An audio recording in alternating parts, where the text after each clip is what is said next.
Hello, के छ खबर? आरामै हुनुहुन्छ?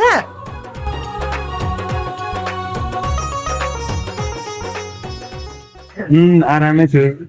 यसो समय मिलाएर पोखरातिर आउनु नि, म हजुरको हात समाएर सबै पोखरा घुमाइदिन्छु। किन पिर गरेकी तयारी? म छिट्टै उतै जब गर्न अनि तिमीलाई भेटाउँदैछु नि। वाउ, हो र? कहिले आउनुहुन्छ? सायद भोलि नै हिँड्छु होला। हस् मेरो जान, राम्रोसँग आउनु ल। म हजुरलाई बेला बेला फोन गर्छु नि। खै किन किन जति बेला पनि हजुरलाई यो मनले सम्झिरहेको हुन्छ, जति बिर्सन खोजे पनि सक्दैन। किन होला? मेरो लकले भेटाएको मान्छे हो तिमी। सजिलै कहाँ भेट्नुहुन्छ?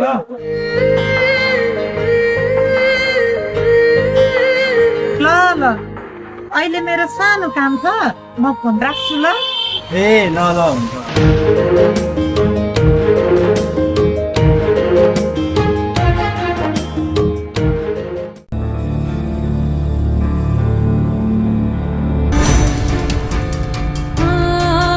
ओइ कान्छा, जा तल तोर लौसँग पैसा उडाले।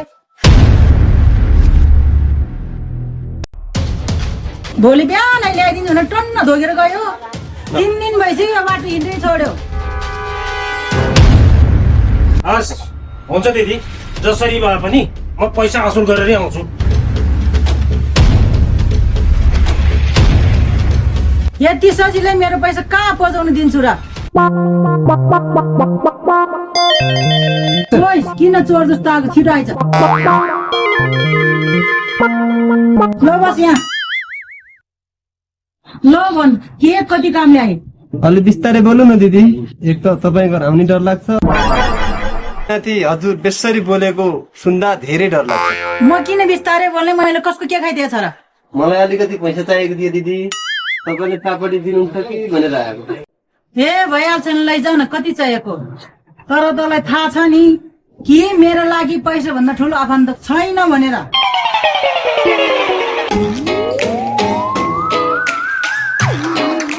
चाँडै फिर्ता गर्ने।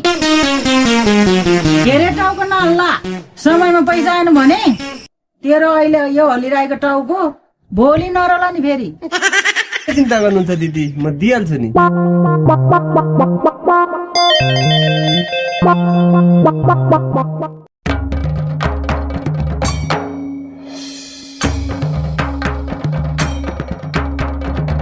ओहो पण्डितजी पनि सही समयमा भेटिनु भयो। नमस्कार है। नमस्कार बाबु। म एउटा शुभ काममा जान लागेको छु, काम सफल होस् भनेर आशीर्वाद दिनु पर्यो बाजे। आशीर्वाद छ बाबु। राम राम राम। फेरि यो गाउँमा कसले दुःख पाउने भयो? यसको शुभ काम हामीलाई थाहा छैन र? आशीर्वाद दिएन भने आफैलाई मार्छ कि भन्ने डर।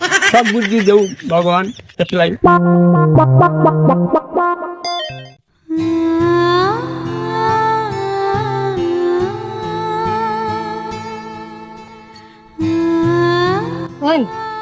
के बताउँ, किन निराश भएर बसेको? के हुनु यार, हल्का तनावमा छु।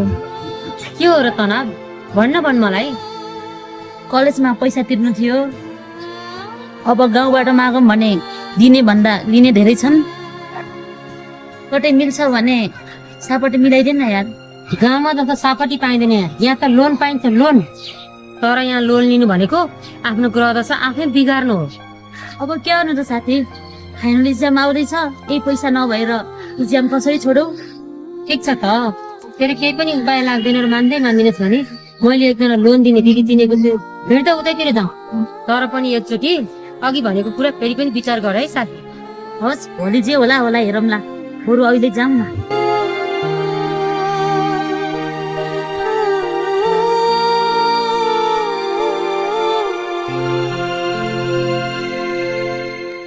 ओइ तँलाई एउटा कुरा थाहा छ? त्यो बाजेले भनेको त सबै कुरा पुग्छ नि, बरु हातेर नि तेरो।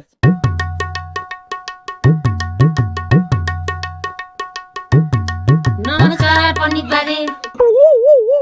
बाजे यसको हात हेरा दिनु त हामी एउटा काममा जान लागेको छौँ सफल हुन्छौँ कि हुँदैनौँ त्यसलाई मन लाग्यो उति बेला हात हेराउनु मिल्छ र हात हेराउनु पनि समय हुन्छ होइन कि बाजे म साँच्चीकै समस्यामा छु जसरी भयो भने मिलाएर हेरिदिनु न जानी जानी आफै दुःख पाउनु आएको मान्छेलाई पनि हात चाहिँ हेर्नु अब तिमीहरूले पनि कसैले नपाएको दुःख पाउनु भयो हे भगवान् यिनीहरूको रक्षा गरिदिनु होला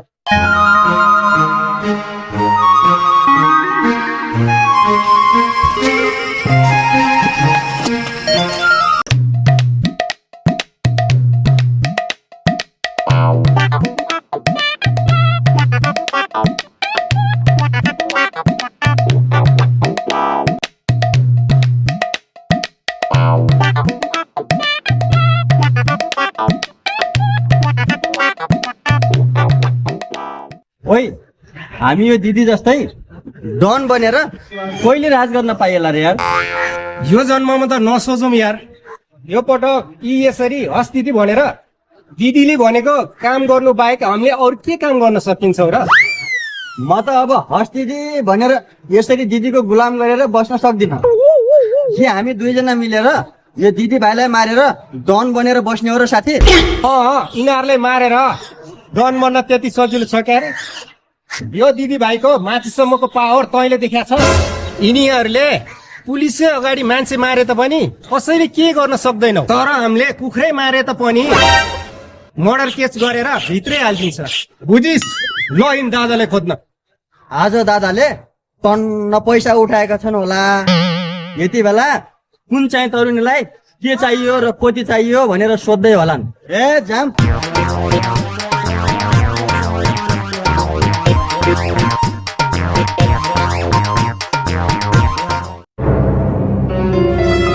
काममा हिँडेपछि काम त नहुने कुरै छैन नि।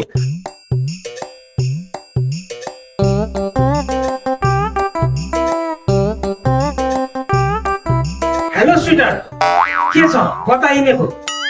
तपाईँकै घरसम्म जान लाग्यो। ती बिहानै नगरेर मसँग बस्ने विचार गर्यौ र? त्यस्तो केही नै होइन, यो मेरो साथीलाई अलिकति पैसा पाइएको थियो त्यही भएर। यति सानो कामको लागि पनि मेरो घर किन जानु पर्यो? के चाहियो? कति चाहियो? मसँग भन न, म यही दिइहाल्छु नि। बरु जाऊ न, कतै खाजा खाँदै सुरु गरौँ। जाऊ अब किन लाज भनेको? आऊ न।